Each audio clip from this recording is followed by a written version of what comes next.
Sinasabi sa 21-day theory ni Dr. Maxwell Maltz that it takes approximately 3 weeks or 21 days to form a new habit or break an old one. Kaya naman tara, subukan natin ang teorya.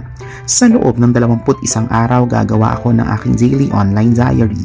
Mga ganap at pangyayari lang sa buong maghapon. Kung di nyo na itatanong, taong 2012 pa nang magsimula akong magsulat ng aking diary at proud ako sa sarili ko dahil sa loob ng 13 taon na lumipas ay napapanindigan ko pa din ito. Sa pag-usbong na makabagong teknolohiya, makasabay kaya ang ating tradisyonal na diary? Hanggang saan ang kaya nating sabihin, makapagbubunyag din kaya ito ng mga damdamin at sikretong na ibubulas lang natin sa ating mga papel. Subukan nating makisabay at tingnan natin kung kaya ba natin itong panindigan.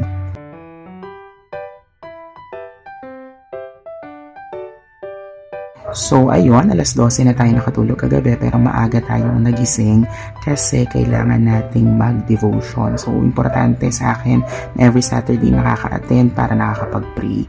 After naman noon, pumunta tayo ng palengke para syempre mamili na ng ating mga stock. Syempre malayo na kami sa palengke ngayon kaya sinasamantala talaga namin na every Saturday ay nakakapamalengke kami para fresh lagi ang aming mga stocks. So ayun, pag uwi ng bahay, ginawa ko lang yung aking mga dapat gawin, o di ba?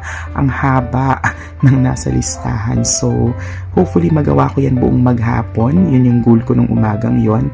Kaya naman sinimulan ko na yan isa-isang gawin. So ayun, dito nagpapakadalubhasa na ako.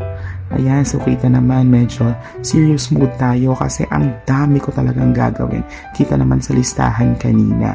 So iba't ibang mga activities yon. Meron tayong grad school stuffs, meron tayong trabaho stuffs, ang dami, diba? So may mga urgent deadlines din tayo na kailangan din naman nating magawa para hindi tayo ma-delay. So ayun.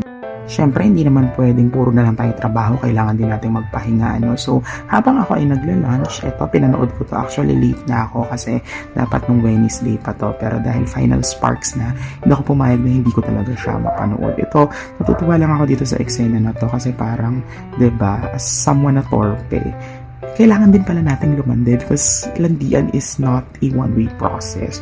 It's a two-way communication. It requires two people na kailangan maglandian tayo.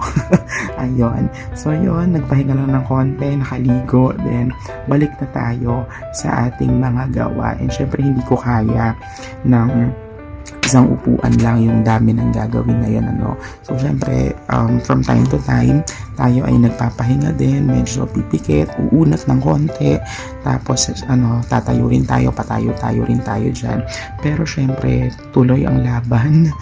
Kahit sa isa lang ang ating katawan, pero santamakmak ang gawain, pero ayun, tuloy-tuloy pa rin tayo. Ganon dapat, no? Dito ko natutunan na dapat may time management tayo na nababalansin natin lahat ng ating mga dapat gawin. Kahit gaano pa karami yan, kailangan balanse pa din.